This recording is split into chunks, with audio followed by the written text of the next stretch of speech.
এই যে মহিলাদের উপরে যারা হামলা করেছেন, আরো 2 মিনিট টাইম দাও হবে, আপনি আমার পর আবার কথা বলবেন। আমি বলে শেষ করি, আপনি আপনার কথা বলবেন। আমি এখানে কাউকে ইন্ডিকেট না, এটা যেটা সত্য ঘটনা আমি সেই বিষয়ে কথা বলছি। এই যে মহিলাদের উপরে যারা হামলা করেছেন, আজকে কোনো ভদ্র স্বভাবের কোন ভদ্র ফ্যামিলির মানুষ এই কাজটি কখনো করতে পারে না। আমি বলে শেষ করি, কার করে বলি ভাই মামুন ভাই, আমি বলে শেষ করি, আপনি আপনার কথা বলবেন।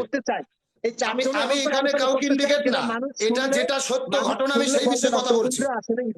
প্লিজ আপনাকে আরো 2 মিনিট টাইম দেওয়া হবে, আপনি আমার পর আবার কথা বলবেন। আপনি আমার পরে আবার কথা বলবেন, আমি শেষ করি। আজকে মহেশপুরে জামাত ইসলামের মহিলা নেতৃত্বের উপরে যে হামলা করা হয়েছে, এই ব্যাপারে কিন্তু কেন্দ্রীয় বিএনপির কোনো ব্যবস্থা নিতে আমরা দেখিনি। প্লিজ আপনি আব্দুল সালাম আমার কথার মধ্যে আপনি ডিস্টার্ব করবেন না। এখন একজন মহিলার উপরে অত্যাচার নির্যাতন হয়েছে 4-5 জন। আব্দুল সালাম যুক্তিবাদী ব্যাপারটা কি আসলে যেটা বলছেন তা না, তিনি বলতে যাচ্ছেন যে এটি একটা ভিন্ন ব্যাপার, আপনারা এটাকে রাজনৈতিক রং দিতে যাচ্ছেন। উনি বলছেন যে একজন তার স্ত্রীকে মেরেছে। এখানে শুধু একজন স্ত্রীর ঘটনা ঘটেনি, এখানে 4-5 জন মহিলার উপরে নির্যাতন হয়েছে। এখন আপনি ওখানে মিটিং করতে গেছে, সেখানে কি বলেছে না বলেছে সেই জন্য আপনি মহিলাদের উপরে কিন্তু হাত তুলতে পারেন না। এটা কিন্তু আপনার দলও আপনাকে সমর্থন করবে না, দেশের মানুষও চায় না, ইসলামও সমর্থন করে না। একটা মহিলার উপরে হাত ওঠা বা অত্যাচার করা বা তাদের শরীর থেকে হেজাব খুলে ফেলা, টেনে হেসড়ে ঘর থেকে বের করা, নিঃসন্দেহে কোনো ভালো মানুষ এটা করতে পারে না। আমি মনে করি মহিলাদের উপরে আক্রমণ করে এটা কাপুরুষের পরিচয় দিয়েছে। এবং এই জন্য জামাত ইসলামের এবং এই জন্য আমি মনে করি বিএনপির কেন্দ্র থেকে তাদের ব্যাপারে কোনো উদ্যোগ কিন্তু এখনো নেওয়া হয়নি। মামুন ভাই প্লিজ আমি বলি, আমার কথার যদি আপনার কোনো ভুল ত্রুটি পান আপনি অবশ্যই কথা বলবেন। আমি বলে শেষ করি, ওখানে যে কয়েকজন মহিলার উপরে নির্যাতন করা হয়েছে, আপনি বলছেন সেখানে নিয়ে গিয়ে আপনার ওই বিভিন্ন ভুলভাল বুঝায়া, ওখানে ভুলভাল কি বুঝিয়েছে তার স্ত্রীর দ্বারা কথা বলতে পারতো। আপনি বলতেছেন যে অথেন্টিক তথ্য দিতে হবে। এখন আপনি সেখানে কি তথ্যের ভিত্তিতে আপনি হঠাৎ করে একজন পুরুষ মানুষ আপনি মহিলাদের উপর হামলা করতে পারেন না, তাদের টেনে এসে ঘর থেকে বের করতে পারেন না, আপনি তো তাদেরকে নির্যাতন করতে পারেন না।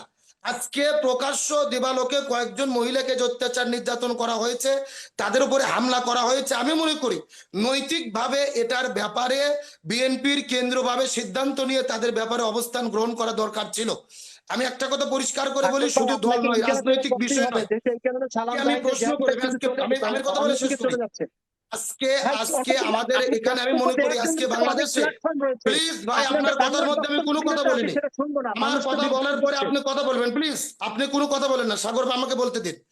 আমি বলতে চাচ্ছি আজকে যে ঘটনাটি ঘটেছে, এই জন্য আমি প্রশাসনকে বলবো, আমি এর ব্যাপারে তীব্র নিন্দা এবং প্রতিবাদ জানাই, এবং যারা অপরাধী এদেরকে যেন অতি দ্রুত চিহ্নিত করে এদেরকে শাস্তির আওতায় না হয়। আজকে আমি বলতে চাই, যারা বাংলাদেশের নারীবাদী আছে, নারীদের পক্ষে কথা বলেন, আমরা দেখি ঢাকা শহরে যদি কাউকে বলা হয় স্বাধীন পোশাক পরার কথা, তাহলে তখন এই নারীবাদীরা তখন পোশাক পরার স্বাধীনতা নিয়ে মাঠে নামে।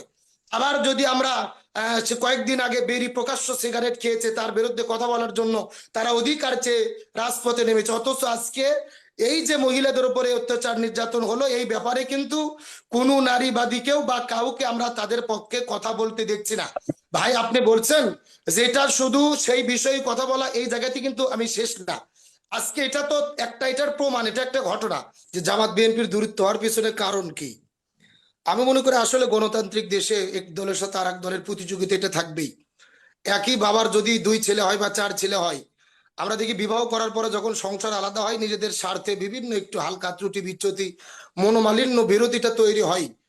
কিন্তু এটা বিরোধ যেন এমন পর্যায়ে না যায় যেটার দ্বারা আমরা পারস্পরিক সংঘর্ষে লিপ্ত হই।